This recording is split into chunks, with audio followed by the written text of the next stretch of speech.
My wife asked, "Why are you so cold?" After months of girls' nights, I replied, "Practicing for when you're gone." She laughed. The next day, her father called her, screaming so loud I could hear it across the room. "He sold it, Anna. He sold the entire company." She stammered. "He can't do that." Her father's voice went deadly quiet. "Oh, yes, he can. And you need to see who he sold it to. Let me take you back to where this actually started. I built A&R Logistics from nothing. Not from a family loan, not from a business school network, not from the kind of comfortable head start that gets handed to people who already have enough. 5 trucks with 200,000 miles between them, 2 laptops with cracked hinges, and a promise to a handful of freight clients who were desperate enough to take a chance on a man who had more drive than capital. I worked 16-hour days for 3 straight years before I hired my first real operations manager. I slept in the office twice a week during peak season. I negotiated directly with carriers, tracked fuel costs manually, and built relationships with dock supervisors whose names nobody else in a boardroom would have bothered to learn. By year 8, A&R Logistics was pulling in north of $12 million annually. I handled the books. I secured the contracts. I kept the entire machine running. Anna came in at year 4. She had a finance background, sharp instincts, and a father who held board connections across 3 states. I loved her. I genuinely did. I also gave her the infrastructure she needed to climb. She rose from financial analyst to vice president of operations in 4 years, which was a trajectory that looked like talent from the outside and looked like access from the inside.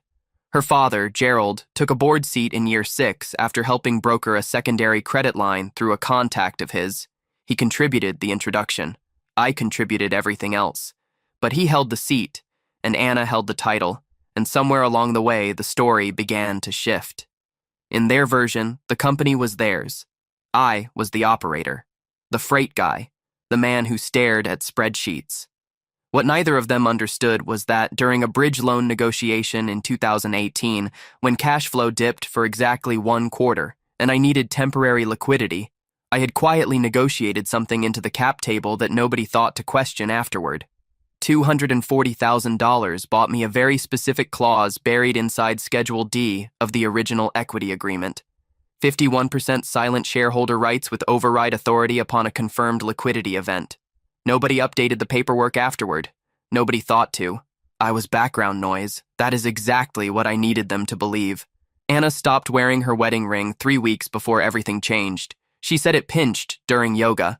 It was a Tuesday when I noticed, and I remember standing in the kitchen doorway watching her pour coffee, her left hand bare and relaxed, and something in my chest clicked into place like a lock turning. Not from the ring being absent, from the total ease with which she had stopped wearing it. There was no guilt in that hand, no discomfort, just practiced normalcy.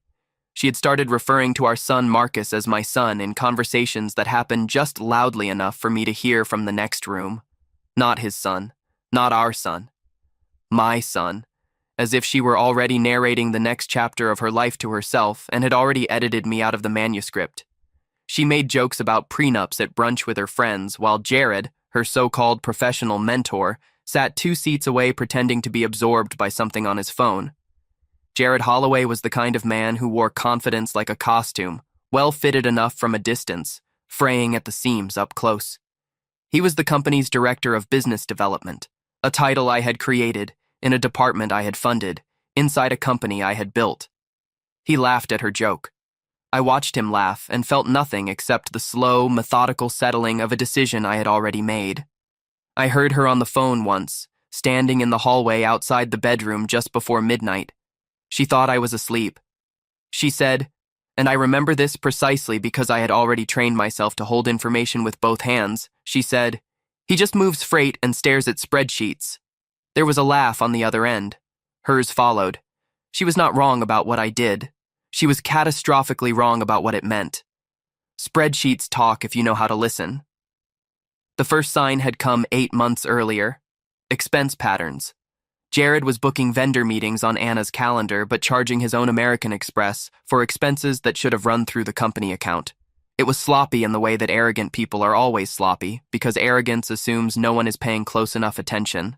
The second sign was a team-building retreat to Austin, Booked from her email, authorized under her approval, paid by him. That was not sloppy. That was deliberate. That was two people who had already stopped pretending to themselves and were now only pretending to everyone else. The third sign was the email thread. She never deleted it.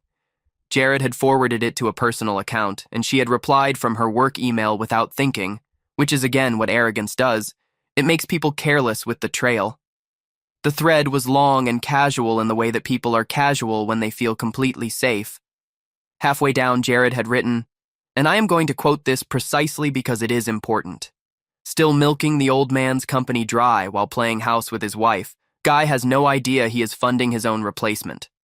She had responded with a laughing emoji and nothing else. That thread cost him everything. Not because I showed it to anyone then, because I kept it. I printed it, dated it, and filed it in a folder that I labeled in the kind of handwriting that looks like nothing in particular.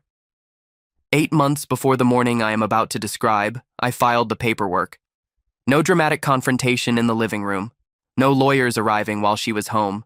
No moment designed to produce a reaction, because reactions are for people who are still improvising. What I executed was clean, precise, and legally bulletproof. A quiet transfer processed through Schedule D of the original cap table agreement, exercising silent shareholder override authority upon initiation of a confirmed liquidity event. I had already been in conversation with Dwell Holdings for 11 months at that point. Quiet conversations, off-calendar meetings, NDAs that were watertight and carried teeth. The man I sold to was Clark Rain. I need you to understand who Clark Rain is because this matters more than the paperwork. Clark was a freight industry outsider who had spent 6 years trying to break into the logistics sector with what most people agreed was a genuinely brilliant expansion model. He had approached A&R twice, once at a regional conference and once through a mutual broker contact. Both times, Jared had been the one to receive him. Both times, Jared had been dismissive in the specific way that small men are dismissive of large threats, loudly and publicly. At a logistics summit 2 years ago, Jared had referred to Clark from the stage during an open Q&A session as the guy with dollar store teeth and Fortune 500 ambitions. People in the room laughed. Clark was sitting in the 4th row. He heard every word. I had watched that moment from the back of the room with a cup of conference coffee going cold in my hand, and I had thought, that man will remember this. I was right. When I reached out to Clark privately 11 months later, his first words to me after I explained the scope of what I was proposing were, I have been patient. We understood each other immediately. The acquisition closed on a Thursday morning. The figure Dwell Holdings paid made Gerald's board seat worth exactly nothing because under the override clause and the restructuring terms, the board dissolved upon transfer. Gerald's equity position converted at a ratio that was contractually fair and financially deflating. He received what the agreement said he would receive, which was significantly less than what he had imagined he was sitting on. The morning everything went live, Anna was at the kitchen island. She was wearing the oversized cream sweater she always wore on slow mornings, oat milk latte on her left, laptop open on her right, one leg tucked under her on the stool. She was scrolling through Instagram with the particular kind of mindlessness that only happens when someone believes their day is going to be unremarkable. The all-staff email hit at 9:14 in the morning. I know this because I had already been awake for 3 hours. I was sitting in the armchair in the living room with a book I was not reading, positioned at an angle that let me see the kitchen without appearing to be watching. I heard the notification sound. I saw her glance at the screen with the reflexive disinterest of someone expecting a routine update. Then I watched her face change. It did not happen all at once. First the brow, then the stillness of her hand over the trackpad, then the absence of her breath for a long second before it came back too fast. She read the email twice. One sentence, centered, bold, no preamble. Effective immediately, A&R Logistics has been acquired by Dwell Holdings. She reached for her phone and called her father. He did not answer. She called again. Voicemail. She called a 3rd time. Voicemail. The 4th time, he picked up. I heard him through her phone from across the room, not because he was screaming, though his voice was raised, because the quality of his devastation was so total that it carried. He sold it, Anna. He sold the entire company. She said, he cannot do that. Her father went quiet, in the way that very frightened people go quiet. Then, "Oh yes, he can. And you need to see who he sold it to." She looked across the room and found me sitting in the armchair with my book. I did not look up immediately. When I did, I held her gaze for exactly as long as it took for her to understand that this was not a mistake, and it was not a surprise, and it was not something that had happened to me any more than a surgeon's incision happens to the surgeon. I looked back at my book. She left the room. She spent 72 hours trying to find the exit. I watched her go through every motion of a person dismantling something that has already been fully disassembled. She called 2 attorneys, neither of whom she retained because the answers she received were not the ones she needed. She drove to her father's townhouse in Ridgeview on the second night, arriving at nearly 11 in the evening. Gerald had spent the day calling contacts, pulling up agreement files, going through every document he could access. When she arrived, the den looked like a paper hurricane had passed through it. 2 coffee mugs gone cold on the corner of the desk, file folders open on the floor. Gerald was sitting in his chair with his reading glasses low on his nose and the expression of a man who had just realized that the ground he thought he owned had always belonged to someone else. They went through the files together. Original cap table documents from the founding years, quarterly equity statements, investor side letters.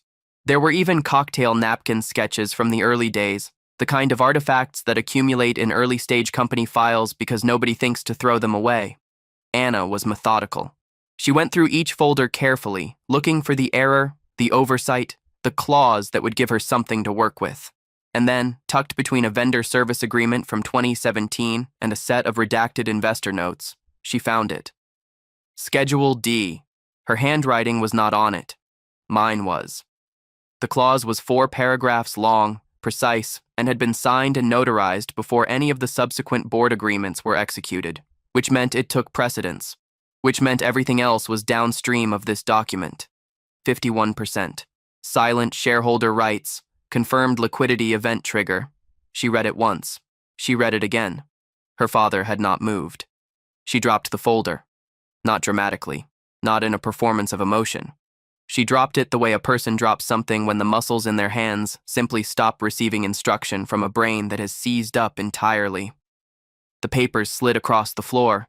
Her hands were shaking, and it was not anger, at least not only anger. It was the specific physical sensation of recognizing, in your bones and not just your mind, that you have been outmaneuvered at every point by someone you dismissed as a man who moved freight and stared at spreadsheets. This was never a reaction. It had always been a design. The image her father forwarded her arrived on her phone while she was still standing in that den. It had already been circulating in industry circles for several hours. A clean, well-lit photograph taken in the lobby of Dwell Holdings regional offices.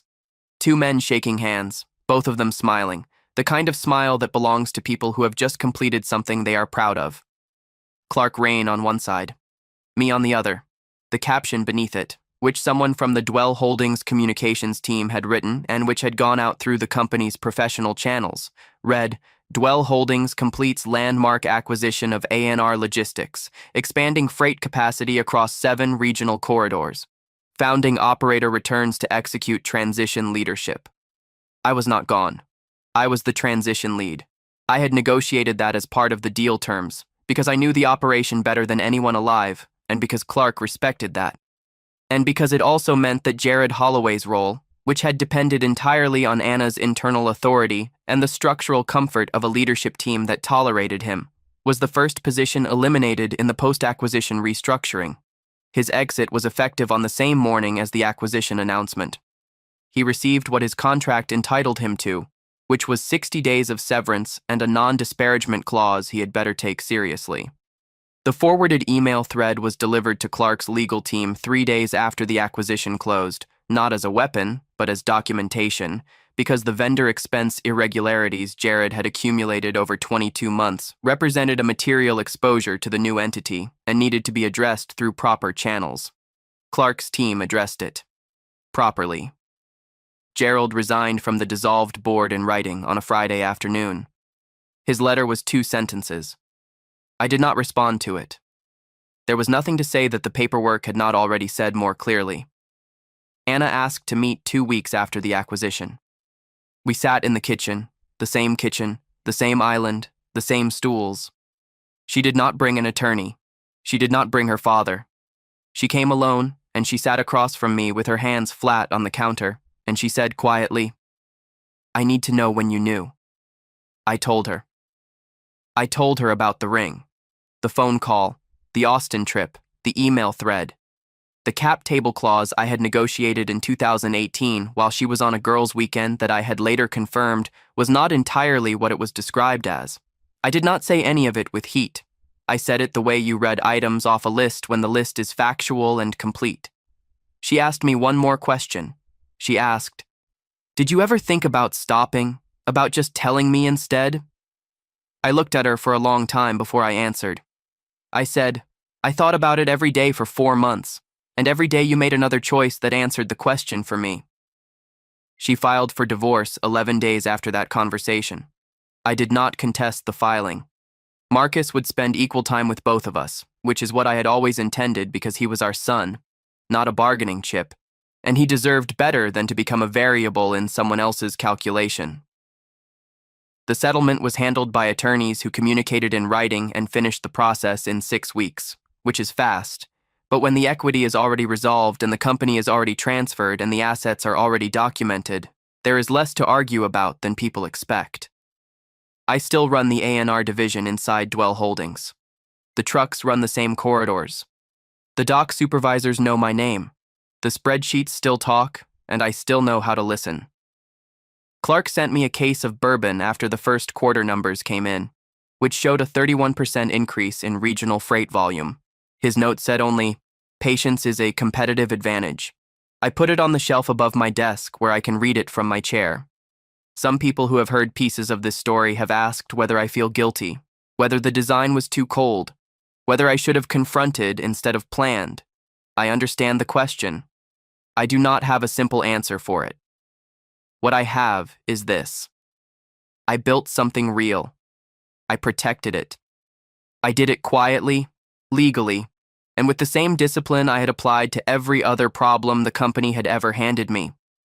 Nobody asks the surgeon if the incision was too precise. The morning after Anna found Schedule D in her father's den, I woke up at 5:47, which is when I have always woken up. I made coffee, black, no oat milk. I sat at the kitchen island where she had been sitting when the email arrived. The house was quiet. Outside the window, the light was just beginning to come in sideways and low, the way it does in early November when the air has finally gone cold for good. I wrapped both hands around the mug and sat with it for a while. It felt exactly like what it was, the end of something, the beginning of something else, and the particular irreplaceable stillness of a man who planned carefully, waited patiently, and did not flinch when the moment finally arrived.